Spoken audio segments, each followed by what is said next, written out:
Sir అందరికీ నమస్కారం అండి. రిషికొండ పైన మాయామహల్ నిర్మాత మాజీ ముఖ్యమంత్రి 5 ఏళ్ళు ఈ రాష్ట్రానికి ముఖ్యమంత్రిగా పనిచేసిన వ్యక్తి ఈనాడు మాజీ శ్రీ జగన్మోహన్ రెడ్డి గారు ప్రజల సొమ్ము దిగమింగి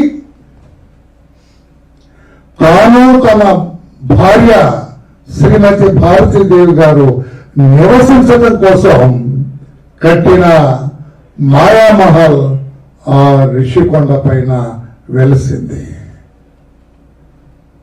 ఆయన పెదవుల పైన పేదల మాట, దయచేసి వినాలి ఈ మాట. జగన్మోహన్ రెడ్డి గారి పెదవుల పైన పేదల మాట, మనసులో మాత్రం శివుల మూట, ధనవంతుల బాట.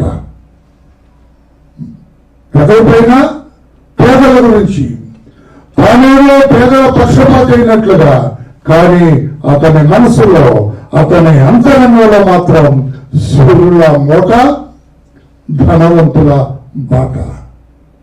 అందుకే అతను అనుకున్నాడు తన పదవి శాశ్వతం అనుకున్నాడు. దాదాపు 25-30 సంవత్సరాలు తాను ముఖ్యమంత్రిగా ఉంటాననుకొని తాను తన భార్య నివసించడం కోసం కట్టిన మాయామహల్ ఆ రిషికొండ పైన ఆయన నిర్మించింది. ఆ మాయామహల్ చూస్తే మనందరికీ అనిపిస్తుంది 500 కోట్ల రూపాయలతోటి ముఖ్యమంత్రి నివాస భవనం అండి. భారతదేశంలో కాదు, ప్రపంచ దేశాల్లోని ఏ ముఖ్యమంత్రి కూడా అంత భవనాన్ని కట్టుకోలేదు. మన భారతదేశ పార్లమెంటు నిర్మించడానికి స్వాతంత్రం వచ్చిన 70 ఏళ్ల తర్వాత నిర్మాణం చేస్తే 700 కోట్లు ఖర్చు అయింది దానికి, పార్లమెంటు భవనానికి. ఈ జగన్మోహన్ రెడ్డి అధికారంలోకి వచ్చిన వెంటనే రాష్ట్రం పేదరికంలో కొట్టుమిట్టాడుతుంటే, పేదలందరూ కూడా అలవలక్ష్మణులను అలవడుతుంటే, ఒక పేదవాడికి కూడా ఇల్లు కట్టకుండా 500 కోట్ల రూపాయలు ఖర్చు పెట్టి ఆ రిషికొండ పైన ఒక అనాలోచితంగా అతను కట్టిన రాజమహల్, అదొక మాయామహల్. తన భార్య తాను నివసించడం కోసం 500 కోట్ల రూపాయల ప్రజాధనాన్ని వృధా చేసి, ప్రజాధనాన్ని వెచ్చించి అంత మహల్ కడుతున్నారు. ఆ పర్యాటక శాఖ మంత్రి శ్రీమతి రోజా గారు ఏం క్షణానికి మాట్లాడు, ఎందుకో మహల్ కడుతున్నారు, ఎందుకో బంగళా కడుతున్నారు, ఆవిడ ప్రారంభోత్సవం చేసే రోజు తెలియదు వాళ్ళకి. అధికారం పోతుందని తెలిసిన తర్వాత మార్చి 1వ తారీఖున మొన్న దాన్ని తూతూ మంత్రంగా ప్రారంభోత్సవం చేసి మళ్ళా ఫెన్సింగ్ చేశారు, ఏ మనిషి లోపలికి పోకుండా. ఆయన అంటారు విశాఖపట్నంలో ఒక మంచి భవనం లేదు, రాష్ట్రపతి గారు కానీ ప్రధానమంత్రి గారు కానీ ఇతర డిగ్నిటరీస్ ఎవరైనా విశాఖపట్నం వస్తే వాళ్ళు ఉండటానికి మంచి భవనం లేదు, అందుకే ఇది అన్నట్లుగా రాష్ట్ర ప్రజల్ని మోసం చేయడం. చీటింగ్ ఆమెకి కొత్త ఏం కాదు, అవలీలగా మాట్లాడేస్తుంది ఆమె మాయ మాటలు కూడా.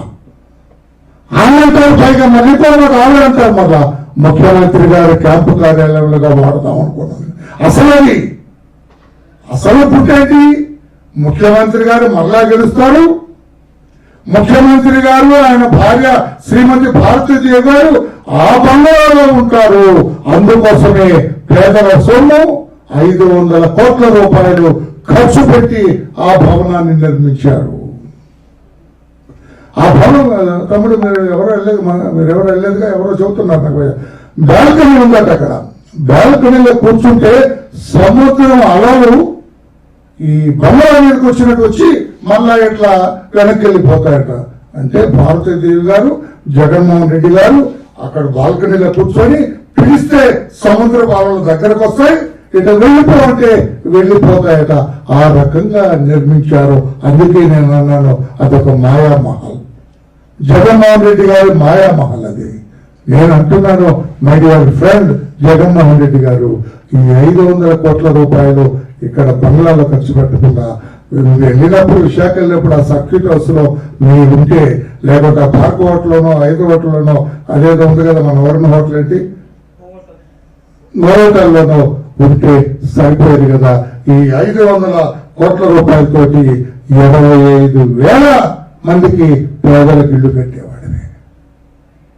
25,000 మంది పేదలకి ఇల్లు నిర్మాణం అయ్యేది. 2 లక్షల రూపాయలు ఖర్చు పెడితే ఒక్కొక్క ఇంటికి 25,000 మంది ఇల్లు నిర్మించడం గొప్ప. నీవు నీ భార్య నివసించడం కోసం అది అప్పుడప్పుడు వస్తారట. ఇప్పుడు అక్కడ నివాసం కూడా కాదు, అప్పుడప్పుడు వెళ్ళి ఉండటానికి 5 కోట్ల రూపాయలతో ఇల్లు కడితే ఏమిటా నువ్వు ఏ రకంగా పేదల మనిషివి నువ్వు?